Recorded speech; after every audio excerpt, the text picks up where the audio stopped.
where tonight, for the first time, you will hear from a juror in the Casey Anthony trial. In an exclusive interview, this woman, previously known only as Juror number 3, gives us a first-hand account of the secret deliberations that led to yesterday's stunning verdict. Jennifer Ford is her name. She's 32 years old, training to become a nurse. And she tells us the first vote in that jury room was 10-2 for not guilty on first-degree murder. And tonight she takes us inside those deliberations. Why? Why did you and the other jurors acquit Casey Anthony of murdering her daughter? There wasn't enough evidence. There wasn't anything strong enough to say exactly. I don't think anyone in America could tell us exactly how she died. If you put even just the 12 jurors in one room with a piece of paper, write down how Kaylee died, nobody knows. We'd all be guessing. We have no idea. So it's cause of death that was a problem? How can you punish someone for something if you don't know what they did? The prosecution wasn't able to give you a solid enough picture of how Kaylee died. Do you see that picture? I have no idea what it, like, they didn't even paint a picture for me to consider. You think that this might have been an accident, that she might have drowned in the pool? You believe the defense on that? I'm not saying that. I'm saying it's a lot easier to get to that conclusion. I can walk from here to there and make it happen. But the chloroform, I'm all over the place. I have no idea. I'm in a maze. I don't know where I'm at. I don't know where the end is. I'm not even quite sure where I began with the chloroform. So I can't get from beginning to end, A to B, to see what even happened. I can't make it work. When you all went to deliberate this case, were you unanimous from the start? Or? No. Oh, no. Really? No. I mean, a lot of people, I don't know. I don't really want to speak for everyone else, but there were a lot of conflicting ideas, and some people were like, I feel like she did, but there's just not enough to substantiate it. Some people were just like, no, she didn't do it. Like, they have nothing for me to even have any idea what happened.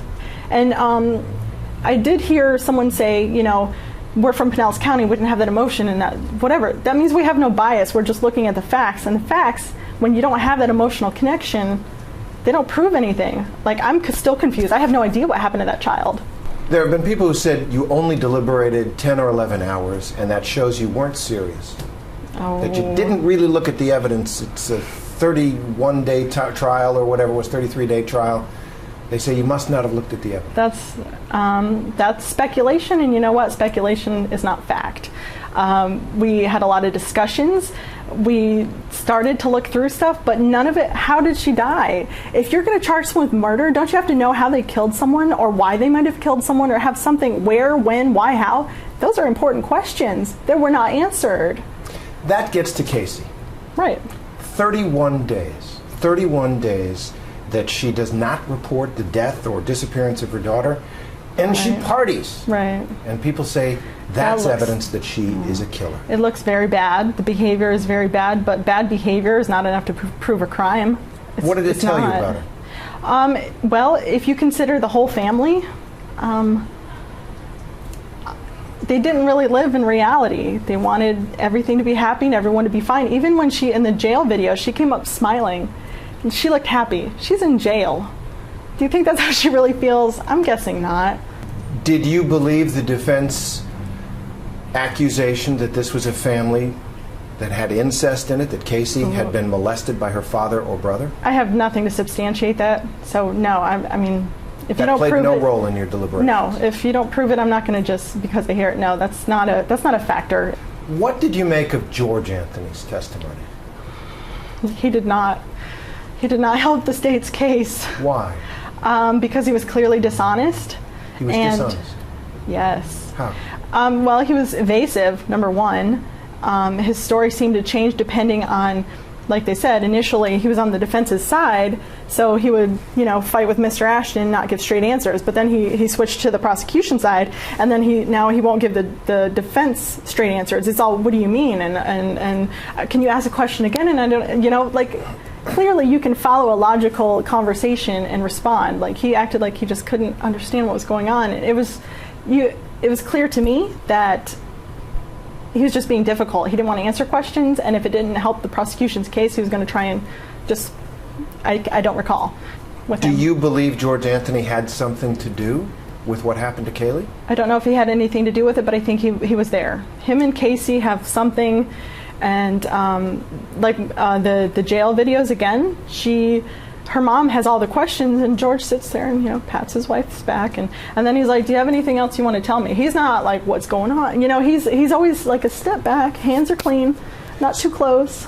I want to get back to Casey, because she's been the focus of so much attention and interest. Right. It was her daughter, so. Casey lies. Yes, and she lies does. Again. And then she goes out and she leads the high life while her daughter is dead. Right. People say that is evidence that this person was capable of killing that child. Even if that's evidence that she is capable, it doesn't show that she did do it. Do I think she's completely innocent? I mean, I have no idea. I don't have the evidence to say one way or another. I'm not going to accuse her of killing. I have no idea, but we'll just say something happened. At some point, she probably needed medical care, or at least there could be some attempt to save the child's life. That was never made. That bothered me. If it was an accident in the pool or wherever, how did the child end up in a swamp months later, rotting away? You deny it, you get rid of it. You don't look at it, you don't think about it, it doesn't exist. It's gone. You push it out of your cover up mind. a murder. That's what the prosecution said. It was You're covering up something. It's not proven it's a murder. You're covering up something. It's either an accident or, nobody knows what it is. I'm going to press you on this. Go for it. Duct tape on a baby in a bag rotting in the woods. Most people look at that, they put two and two together, they say that's a murder. Well, in our country, unfortunately, we have to prove it. You can't just be like, yeah, that really looks bad. Smells bad, looks bad. I get that. It does. Smells bad, looks bad. I get that.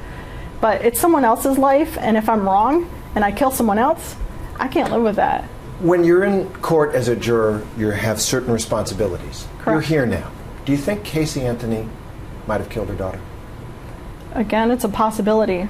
I don't know one way or another. If gut feeling, like I said, I feel like she had something to do with it. I don't know what, and I don't think it's fair to speculate. That's how I feel. If you feel that she might have killed her daughter, a lot of people might say, how are you going to sleep at night? I'm going to sleep just fine, because in this country, that's our Constitution. I applied the law. I did the best I could. I tried to make it work. I was reaching. I was trying to, like I said, if they're all three there and no medical attention is given, then that's culpable negligence, failure to provide safety and medical care and things like that. I was trying to go for that, but there's just not enough. It's just stretching and reaching, and there's just not quite enough to get there. How emotional was it to be a juror in this case? There were quite a few people when we got back after the verdict was read. We were in tears. Why were you crying after you handed down a not guilty verdict on murder? Not guilty doesn't mean innocent. How do you feel about that you may have let a woman who murdered her own daughter walk off that charge? It doesn't feel good. It was a horrible decision to have to make, but I had to do it based on the law. One thing you hear among the people who followed this trial is that they wanted justice for Kaylee. Was there any justice for Kaylee here? It's the way our system works. You can't. I don't, if there was a way to give Kaylee justice, if that's what happened, you have to prove what happened, and then I'll give Kaylee justice. I can't just do it because I can't. It's not how it works. When you left the courthouse after your verdict and you found out the international reaction, anger, fury, people calling you names. Yep. What was your reaction? My reaction is, why be mad at me? The prosecution had to prove it. Why is it my fault that they didn't prove their case? If you give me the evidence, I'm happy to, return a verdict accordingly. But if it's just not there, I'm not going to speculate. I'm not going to be emotional and just charge somebody. I can't do that in good conscience. How much did the fact that this was a death penalty case weigh on you in the course of the trial and in your deliberations? Well, it weighs heavily. It's the ultimate. It's as big as you can get. It's someone else's life in your hands. So if they want to charge and they want me to take someone's life, they have to prove it. You have to prove it, or else I'm a murderer too, and I'm not any better.